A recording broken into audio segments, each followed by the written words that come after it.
অফিসেই বসে কাজের থেকে এক ফোঁটা নিস্তার পাইনি। অগ্রদ্বীপের মেলা বলে মেলা হয়, 1 মাস ধরে মেলাটা হয়।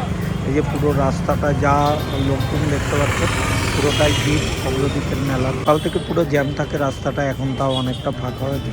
প্রচণ্ডই ভিড় হয় মেলাটায়। তোমাদের দেখাবো যে মেলাটা রাস্তায়।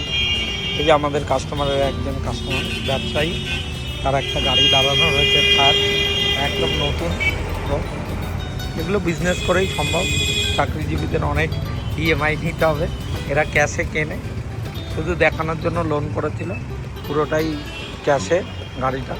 গাড়িটার লুকিং দেখো, দাঁড়িয়ে আছে গাড়িটা আমাদের ব্রাঞ্চের সামনে দাঁড়িয়ে আছে।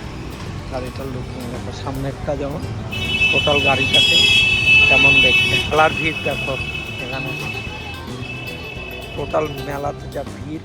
ওই যে এত বড় বড় সব মোটর ভ্যানে করে যাচ্ছে মেলাতে।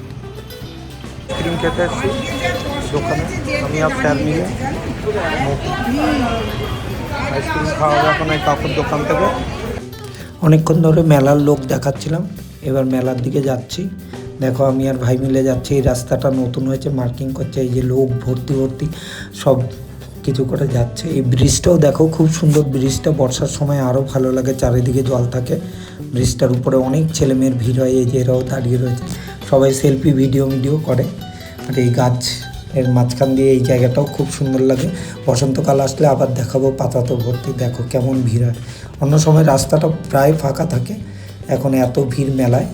এই যে মেলার ভিড় সমস্তটাই, প্রচুর ভিড় হয় এখানে। অগ্রদ্বীপের এই মেলাটা জগৎ বিখ্যাত। শুনেছি বহু বছর ধরে এখানে যতদিন ডিউটি করছি, কিন্তু কোনো দিন যাওয়া হয়নি। দেখো লোকজন ট্রাক্টরে করেও যায়, জল টল সমস্ত কিছু সাথে নিয়ে। প্লাস প্যান্ডেল করার জন্য বাস, জেনারেটার সব আলাদা করে নিয়ে যায়। এই যে আমরা ফেরত আসছি, কারণ যাওয়া হয়নি, প্রচণ্ডই ভিড়। আগে যেতে দিচ্ছে না বলে ফেরত চলে এসেছি আমি আর ভাই দুইজনেই। ব্রাঞ্চের দিকে চলে যাচ্ছি। স্যাররাও ফোন করেছিল, একটু দরকার হয়েছে, আবার যেতে হচ্ছে ব্রাঞ্চের দিকে। যাই হোক, ব্রাঞ্চে পৌঁছে যাওয়া গেল না এবার, আবার পরের বার ট্রাই করবো। অ্যাকচুয়ালি সোমবার শুরু হয়েছে পুজোটা, আর সোমবার নয় শনিবার পুজোটা শুরু হয়েছে। আজকে সোমবার শেষ হয়ে গেছে মেলাটা, সবাই ফেরত চলে আসছে। বিভিন্ন আখড়া হয় এখানে, কবি গান থেকে শুরু করে বিভিন্ন রকম নাচ গানের ব্যবস্থা হয়, কীর্তনের। চলে এসেছি ব্রাঞ্চে, তোমাদের সাথে আবার দেখা হবে। নিয়মতো হয় না, প্ল্যান মাফিক হয় না। ব্রাঞ্চে চলে এসেছি, আবার যেতে পারিনি। যাওয়ার ইচ্ছা ছিল খুব, কারণ প্রত্যেকবার শুনি যে মেলাটা খুব ভালো হয়।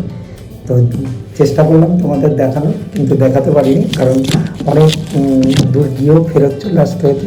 গাড়ি যেতে দিচ্ছে না একদমই। পরের বার যদি সুযোগ হয় তাহলে যাব, তখন তোমাদের দেখাবো আবার মেলাটা। এবার আর হলো না সুযোগ। কথায় আছে, ঠাকুর না চাইলে হয় না। মেলাটা খুব জাগ্রত, দেখতে যাচ্ছিলাম, কিন্তু মাঝপথ থেকে ফেরত চলে আসতে হয়েছে। স্যাররাও ডাকছিল কাজের জন্য, ওই জন্য চলে এলাম। যাই হোক, পরের বার আবার চেষ্টা করবো আমাদের দেখানো। যাই হোক, তোমরা যারা আমার ভিডিওগুলো দেখছো তাদেরকে বলি অসংখ্য ধন্যবাদ। যারা না দেখছো তাদেরকেও অসংখ্য ধন্যবাদ। ভিডিওগুলো দেখো তোমরা, ভালো লাগলে লাইক সাবস্ক্রাইব করো চ্যানেলটাকে, আর কমেন্ট করো, আর পারলে ভিডিওগুলোকে শেয়ারও করো। এত ব্যস্ততার মধ্যেও চেষ্টা করি যে কিছু না কিছু তোমাদের সাথে শেয়ার করার জন্য, সারাদিনের মধ্যে যাওয়া হচ্ছে তাই।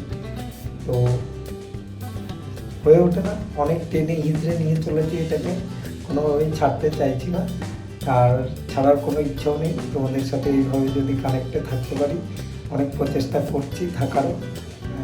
তো যাই হোক, মিত্রার আজকে ছুটি আছে, ও বাড়িতে, ওর প্রচণ্ড জ্বর এসছে। তো আমার থাকার কথা ছিল বাড়িতে, ভাবলাম তাড়াতাড়ি বাড়ি পৌঁছাবো, কিন্তু কাজে আসলে আর যাওয়া হয় না, আটকেই যেতে হয় কোনো না কোনো কারণে। তাই আটকে গেছি, যেতে পারিনি এখনও। অনেকবার ফোন করেছে যে আমি চলে যাবো কিনা বাড়িতে। যেমন দেখলে মেলায় যেতে গিয়ে চলে আসতে হয়েছে, যেতে পারিনি, মাঝপথ থেকে ফেরত চলে এসেছি। তেমন এইবারও হলো। ও অনেকক্ষণ ধরে বলছে বাড়ি চলে যাওয়ার কথা, কিন্তু সময় হয়ে ওঠেনি, যেতেও পারছি না। আমাদের সাথে ভিডিওটা শেয়ার করার কথা, সেটাও এখনও করে উঠতে পারিনি। যাই হোক, সাথে থেকো, আমি এইভাবেই টেনে নিয়ে যাবো, ছোটোখাটো বড়ো যাই হোক না কেন, যেমন হোক ভিডিওগুলো তোমাদের সাথে শেয়ার করবো। সারাদিনে যা করছি সেগুলো নিয়ে। তো চলো টাটা, আবার তোমাদের সাথে কথা হবে পরে। ভালো থেকো সবাই, টাটা।